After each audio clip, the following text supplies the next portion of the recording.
Hello students, welcome to learning topic. मैं इच्छा सिंह।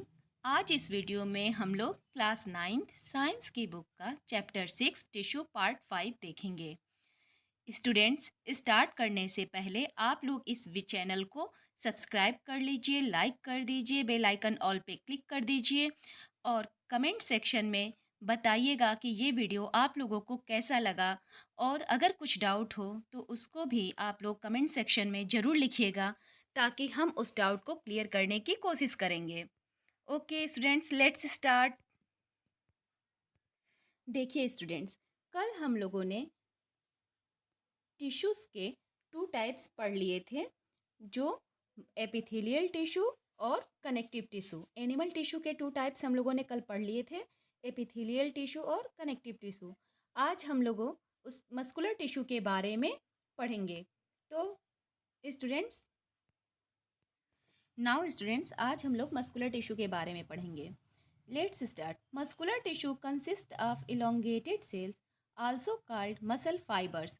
जो muscle tissue होते हैं इलोंगेटेड का मतलब होता है लंबा, लॉन्ग, लंबी सेल से बनी होती हैं, मतलब इलोंगेटेड सेल से बनी होती हैं, जिन्हें हम मसल फाइबर कहते हैं। This tissue is responsible for movement in our body. यह जो टिश्यू होता है हमारे बॉडी में मूवमेंट का कार्य करता है। Muscles contain special proteins called contractile proteins which contract and relax to cause movement. Muscles जो होती हैं वो एक स्पेशल प्रोटीन बनाती हैं जिन्हें हम कॉन्ट्रैक्टाइल प्रोटीन कहते हैं, और यह जो प्रोटीन होता है कॉन्ट्रैक्शन और रिलैक्सेशन के थ्रू हमारे बॉडी में मूवमेंट का काम करता है। नाउ स्टूडेंट्स, स्टार्ट करने से पहले अब सबसे पहले स्टूडेंट्स हम लोग ये जान लेते हैं कि मस्कुलर टाइप टिश्यू के कितने टाइप्स होते हैं। तो मस्कुलर टिश्यू के 3 टाइप्स होते हैं। पहला होता है स्केलेटल मसल, उसके बाद होता है स्मूथ मसल्स, फिर होता है कार्डियक मसल्स। तो नाउ स्टूडेंट्स, स्ट्रिएटेड मसल्स या स्केलेटल मसल्स इसके अनदर नेम भी हैं, तो पहले ये आप लोग जान लीजिए। स्केलेटल मसल्स को हम लोग striated muscles, voluntary muscles, skeletal muscle और स्ट्रिप्ड मसल, ये इनके चारों नेम हैं। तो और स्मूथ मसल्स का नाम है अनस्ट्रिएटेड, विसरल और इनवॉल्यूंट्री मसल्स। स्टूडेंट्स, विसरल का मतलब होता है, जो ये सेकंड है, विसरल ऑर्गन का मतलब होता है soft organ of the body. जो हमारे बॉडी में सॉफ्ट ऑर्गन होते हैं उनको हम लोग विसरल ऑर्गन बोलते हैं। स्टूडेंट्स, ये जो थोड़े थोड़े टॉपिक होते हैं, हम आप लोग के डाउट्स सोचते हैं कि बाद में आगे आप लोग को प्रॉब्लम ना हो, इन सब चीज़ों का टर्म बता देते हैं।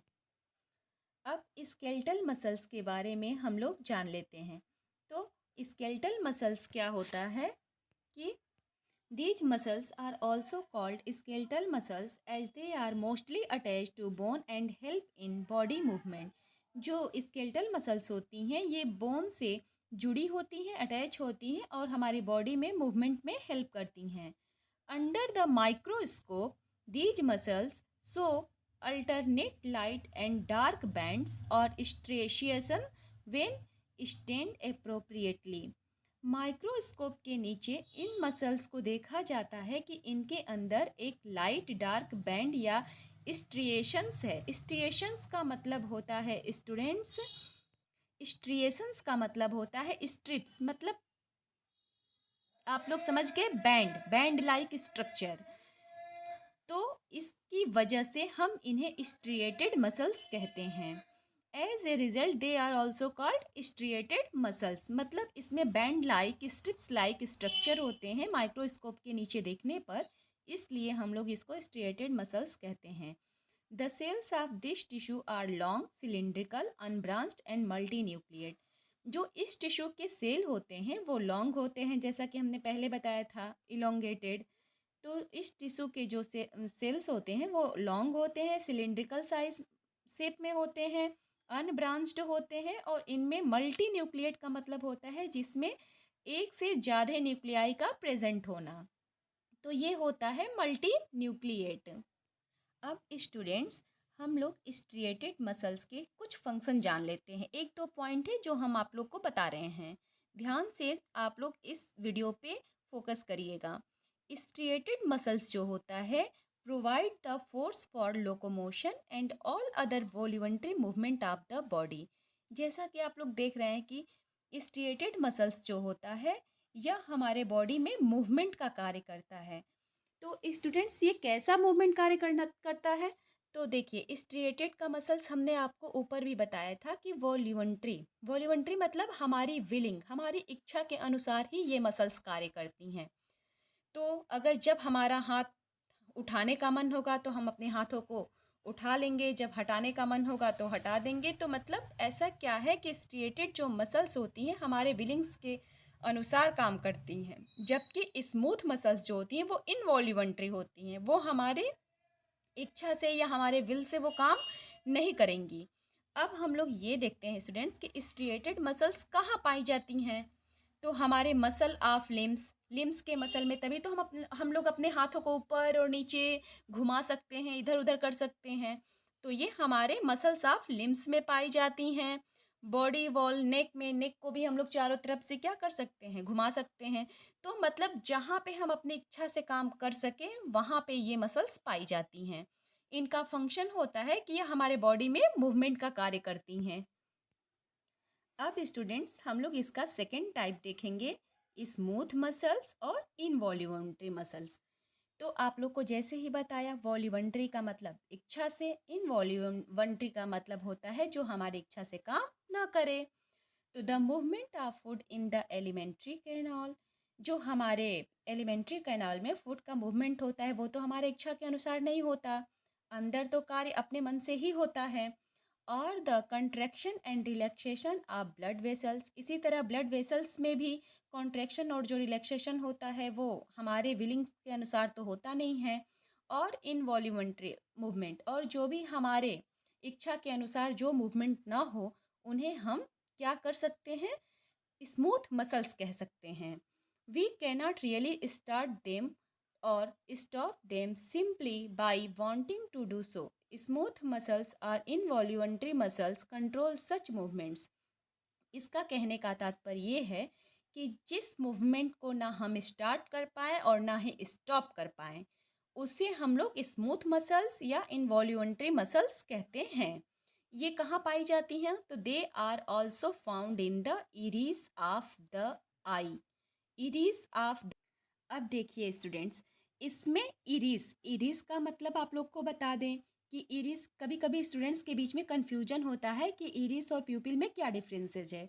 तो जो इरिस होता है, iris is the coloured part of the eyes that surrounds the प्यूपिल। प्यूपिल के चारों तरफ जो कलर्ड पार्ट होते हैं उन्हें हम बोलते हैं इरिस। तो ये कहाँ पाया जाता है? Iris of the eye, in ureter and lungs के, in the bronchi of lungs, lungs के ब्रोंकाई में भी ये पाए जाते हैं। The cells are long with pointed ends, spindle shaped and uninucleate having a single nucleus, they are also called unstriated muscles. यह cells जो होती है लॉन्ग होती हैं, स्पिंडल शेप्ड में होती है और इसमें सिंगल न्यूक्लियस होता है, इसलिए हम इसे अनस्ट्रिएटेड मसल्स कहते हैं। स्टूडेंट्स, अब आप लोग देखिए, यहीं पे आप लोगों को एक डिफरेंस पता चल गया स्ट्रिएटेड मसल्स में और अनस्ट्रिएटेड मसल्स में। पहला क्या हुआ कि वो मसल्स, स्ट्रिएटेड मसल्स जो होती है वो वॉल्यूंट्री मूवमेंट में होती है, जबकि स्मूथ मसल्स क्या होती है, इनवॉल्यूंट्री मूवमेंट में होती है। दूसरा कि वहाँ पे क्या था, मल्टी न्यूक्लिएट था, वहाँ पे न्यूक्लियाई जो थे मल्टी थे, एक से ज़्यादा थे। बट स्मूथ मसल्स में क्या है कि सिंगल यूनी न्यूक्लियाई है यहाँ पे प्रेजेंट, यूनी न्यूक्लियाई। तो ये अब स्टूडेंट्स, आप लोग ये जान लीजिए कि जो ये स्मूथ मसल्स है ये कहाँ पाए जाते हैं। तो जो स्मूथ मसल्स हैं वो हमारे स्टमक में पाए जाते हैं, इंटेस्टाइन में पाए जाते हैं, ब्रोंकाई में पाए जाते हैं और इरिस ऑफ द आई में पाए जाते हैं। मतलब इनका अक्रेंस इन सब जगह stomach, intestine, bronchi, iris of the eye में है। इनके फंक्शन क्या है?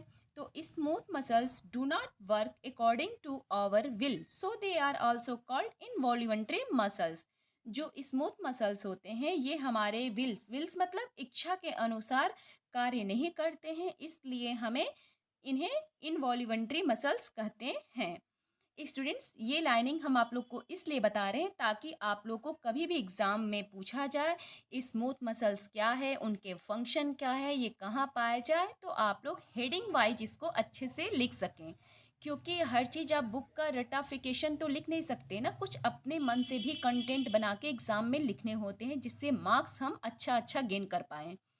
तो आप लोग थोड़े हेडिंग में कि स्मूथ मसल्स क्या है, अक्रेंस हेडिंग डाल सकते हैं, उसमें आप लिख सकते हैं कि ये कहाँ पाया जाता है, फिर फंक्शंस हेडिंग डाल के। स्टूडेंट्स, एक लिखने का मेथड हम आप लोग को एक चैनल में जो मेरा नॉलेजेबल टिप्स है उसमें हमने लिखने का मेथड बता दिया है कि स्टूडेंट्स को कैसे लिखना चाहिए। तो आप लोग उस चैनल को भी सब्सक्राइब, लाइक, शेयर कर लीजिएगा और ये देखिएगा कि कैसे कभी किसी चीज़ को लिखा जाता है, सीक्वेंस में टाइप्स हो तो उसे कैसे लिख सकते हैं। क्योंकि स्टूडेंट्स, एग्ज़ाम में मोस्ट इम्पॉर्टेंट आपका पेपर, आपकी कॉपी होती है जो एग्ज़ामिनर के सामने प्रेजेंट करती है कि आपने क्या कंटेंट अपने बुक्स में रखे हैं। पढ़ाना बिल्कुल सिर्फ लाइन टू लाइन पढ़ाना बड़ी बात नहीं है। जब तक हम आपको ये नहीं बताएंगे कि आप इसको लिखिएगा कैसे, तब तक आप प्रेजेंट नहीं कर पाएंगे। तो स्टूडेंट्स, आप लोग क्या करिएगा, सबसे पहले किसी चीज़ का जैसे स्मूथ मसल्स हुआ पूछ दिया गया तो आप स्मूथ मसल्स लिखिएगा, फिर उसके नीचे अक्रेंस लिखिएगा, फिर फंक्शंस लिखिएगा। हेडिंग वाइज लिखने पे मार्क्स आपको अच्छे मिलेंगे। ओके स्टूडेंट्स, अगर ये वीडियो आप लोगों को अच्छी लग रही हो तो प्लीज़ इसे subscribe, like, share, bell icon all पे क्लिक कर दीजिएगा ताकि हम आपको टीचिंग के साथ साथ कुछ एग्ज़ाम्स के टिप्स भी बताते रहें ताकि आप लोग पढ़ने के साथ साथ अपने एग्ज़ाम प्रिपरेशन भी करते रहें। ओके स्टूडेंट्स, नेक्स्ट हम लोग मसल्स जो पढ़ने जा रहे हैं वो है कार्डियक मसल्स। नेक्स्ट जो मसल्स है वो है cardiac muscles, the muscle of the heart, so rhythmic contraction and relaxation through out life. जो हार्ट की मसल्स होती हैं हमारी ज़िंदगी के लिए उनका कॉन्ट्रैक्शन और रिलैक्सेशन होना बहुत ही ज़रूरी होता है। दीज इनवॉल्यूंटरी मसल्स, अब स्टूडेंट्स यहाँ पे भी देखिए ये मसल्स भी जो होती हैं वो इनवॉल्यूंटरी होती हैं। क्योंकि आप देखिए जो हमारा हार्ट होता है उसका धड़कना हम लोगों के हाथ में तो नहीं है, हमारी पल्स हैं उस उनका भी धड़कना हम लोग के हाथ में नहीं है, ये सब इनवॉल्यूंटरी हैं, ये सब अपने आप होती हैं, इसलिए हम कार्डियक मसल्स को भी इनवॉल्यूंटरी मसल्स में ही इंक्लूड करते हैं।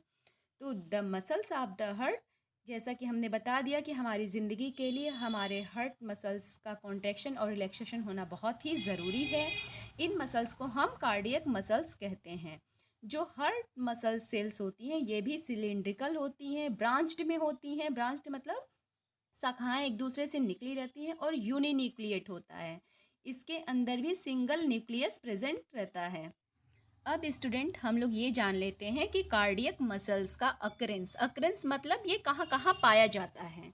तो कार्डियक मसल्स जो होता है वॉल ऑफ हार्ट, हमारे हार्ट के वॉल में पाया जाता है। और नाउ इसका फंक्शन क्या है ये भी जानना जरूरी है।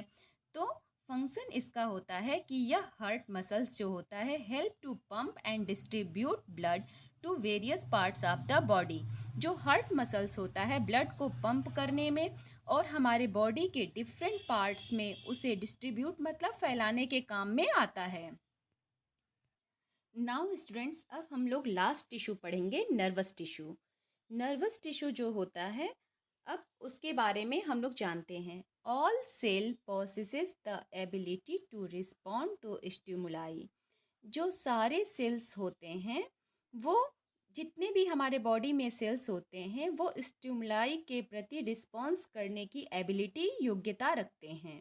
जैसे ही हमें बाहर से कोई रिएक्शन हुआ हमारी बॉडी क्या होती है, तुरंत जान जाती है। जैसे हमें किसी ने टच किया या हमें किसी ने मारा तो फिर क्या होता है, हम बिल्कुल तुरंत हम लोगों को क्या होता है, एक्टिव हो जाते हैं उस रिस्पॉन्स के प्रति। तो ये सब किसके द्वारा होती है, जो हमारी नर्व सेल्स होती हैं उनके थ्रू ये सब काम होता है। However, cells of the nervous tissue are highly specialized for being stimulated, then transmitting the stimulus very rapidly from one place to another within the body.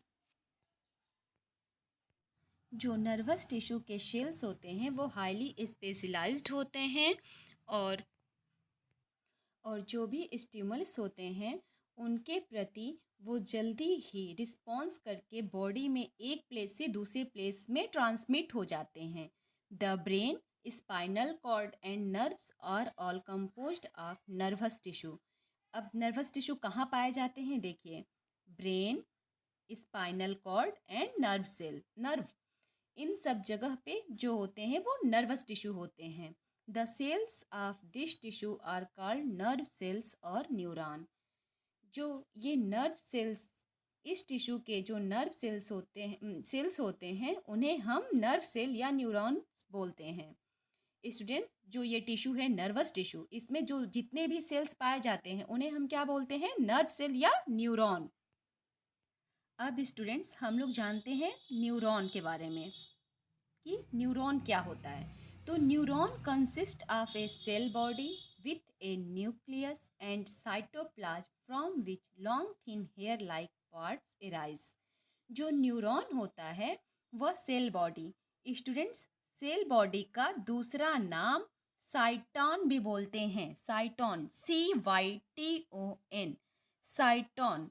इसमें क्या होता है कि जो न्यूरॉन होता है उसमें स्टूडेंट्स, अब न्यूरॉन किन चीज़ों से बना है? तो न्यूरॉन जो होता है वो साइटन या सेल बॉडी, न्यूक्लियस, साइटोप्लाज्म और कुछ जो होते हैं राइबोसोम्स के लम्स पाए जाते हैं जिन्हें हम नीसल्स ग्रेन्यूल्स बोलते हैं. इन सब चीज़ों को मिलाकर न्यूरॉन बनता है. A neuron consists of a cell body with a nucleus, cytoplasm from which long thin hair-like parts arise. Usually each neuron has a single long part called the axon and many short branched parts, processes called dendrites. An individual nerve cell may be up to meter long. Many nerve fibers bound together by connective tissue make up a nerve. अब students थोड़ा सा हम लोग यहाँ पे इस diagram को देखते हैं. ये बहुत ही इम्पॉर्टेंट डायग्राम होता है. कभी भी एग्ज़ाम में पूछे जाते हैं तो आप लोग इस डायग्राम को अच्छे से देख के इसे अपने कॉपी पे बनाने की कोशिश करिएगा. तो पहले हम इन्हें समझा दें. जो न्यूरॉन होता है वो 3 चीज़ों से मिलकर बना होता है. पहला क्या है? साइटॉन या सेल बॉडी. दूसरा क्या है? डेंड्राइट्स. तीसरा होता है एक्सॉन. तो स्टूडेंट्स, पहले जो होता है सेल बॉडी, सेल बॉडी का हमने दूसरा नाम भी बताया था साइटॉन. तो ये जो होता है साइटॉन या सेल बॉडी, इसमें न्यूक्लियस, साइटोप्लाज्म और राइबोसोम्स के कुछ क्लम्स पाए जाते हैं जिन्हें हम निसल्स ग्रेन्यूल बोलते हैं. निसल्स ग्रेन्यूल्स बोलते हैं. दूसरा है डेंड्रॉइड्स. जो डेंड्रॉइड्स होता है ये भी हमारे साइटॉन से, देखिए यहाँ पे साइटॉन से ही निकला होता है डेंड्रॉइड्स, डेंड्रॉन्स. और डेंड्रॉन के कुछ ब्रांचेज, ये पेड़ की शाखा जैसा जो आप लोग को दिख रहा है, ब्रांचेज ऑफ ट्री जैसा, उन्हीं को हम लोग डेंड्राइट्स बोलते हैं. अब स्टूडेंट्स, हम लोग डेंड्राइट्स का फंक्शन जान लेते हैं कि डेंड्राइट्स का फंक्शन क्या होता है, क्योंकि इसके बारे में आप लोग को थोड़ा थोड़ा डिटेल जानना जरूरी है. तो डेंड्राइट्स जो होता है वो receive impulses and the takes place impulses away from the cell body. मतलब जो डेंड्राइट्स होता है वो इम्पल्सेज को रिसीव करता है, फिर हमारी सेल बॉडी के बाहर इन इम्पल्सेज को पहुंचाता है. तो डेंड्राइट्स का काम मेन होता है क्या करना? इम्पल्सेज को रिसीव करना, फिर उन्हें फीडबैक के थ्रू बॉडी से बाहर निकालना. Last axon. एक्सॉन जो होता है, ओके स्टूडेंट्स, हम लोग ये भी जान लेते हैं. थोड़ा सा यहाँ पे कन्फ्यूजन हो गया था, सॉरी. ये देखिए, सेल बॉडी होता है. सेल बॉडी का हम लोगों ने एक नाम बताया साइटॉन, एक इसका नाम सोमा भी होता है. ओके. दूसरा है स्टूडेंट्स यहाँ पे सेकंड पार्ट डेंड्राइट। डेंड्राइट जो होता है वह रिसीव करता है मैसेजेस को। डेंड्राइट्स का काम है कोई भी मैसेज को रिसीव करना, बट एक्सॉन का काम है यहाँ पर जो भी convey messages away from the Soma. ये जो मैसेज आते हैं, जो रिसीव हुए मैसेज रहते हैं, इनको अपने सोमा से, बॉडी से बाहर करना। तो स्टूडेंट्स ये इन तीनों के फंक्शन आप लोगों को नाउ स्टूडेंट्स यहाँ पे देखिए, अब दिया है नर्व एंडिंग। नर्व एंडिंग ये लास्ट का पार्ट है। उसके बाद यहीं पे आप लोग साथ में देखिए एक्सॉन में ही ये कुछ उभरे हुभरे स्ट्रक्चर हैं, स्वेलिंग पार्ट। ये जो गोल गोल स्वेलिंग पार्ट्स हैं इनको हम लोग सिनेप्टिक नॉब बोलते हैं। क्या बोलते हैं? Synaptic knob. और इसी में एक ACH एक एसिटाइल कोलिन नाम का न्यूरोट्रांसमीटर इसी जो ये आप लोग को स्वेलिंग वाला पार्ट दिख रहा है इसमें फिल्ड होता है। और यह इसका काम क्या होता है कि इसका नर्व इम्पल्सेज को, यह नर्वस सिस्टम में जो नर्व इम्पल्सेज पहुंचती हैं इसी की मदद से, इसी की हेल्प के थ्रू वो इम्पल्सेज हमारे नर्वस सिस्टम में पहुंचती हैं। और स्टूडेंट्स एक चीज़ और जान लीजिए, एक्सॉन है, एक्सॉन का दूसरा अनदर नेम हम लोग नर्व फाइबर भी बोलते हैं। एक्सॉन का अनदर नेम क्या है? Nerve fibre.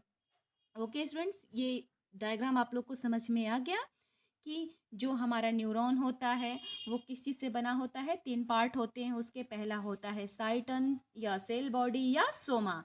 दूसरा क्या होता है? डेंड्रॉइड्स जो मैसेज को रिसीव करता है। तीसरा क्या होता है? एक्सॉन जो हमारे मैसेजेस को हमारे सोमा से बाहर करता है। उसके बाद आ गए सिनेप्टिक नोब। एक्सॉन में ही सिनेप्टिक नोब पाए जाते हैं जिसमें एसिटाइल कोलिन नामक न्यूरोट्रांसमीटर होता है जो हमारे नर्वस सिस्टम में नर्व इम्पल्सेस को ले जाने का कार्य करता है। Okay students, the signal that passes along the nerve fiber is called a nerve impulse। जो नर्व फाइबर से सिग्नल पास होता है, गुजरता है, उसे हम क्या बोलते हैं? Nerve impulse. Nerve impulses allow us to move our muscles when we want to.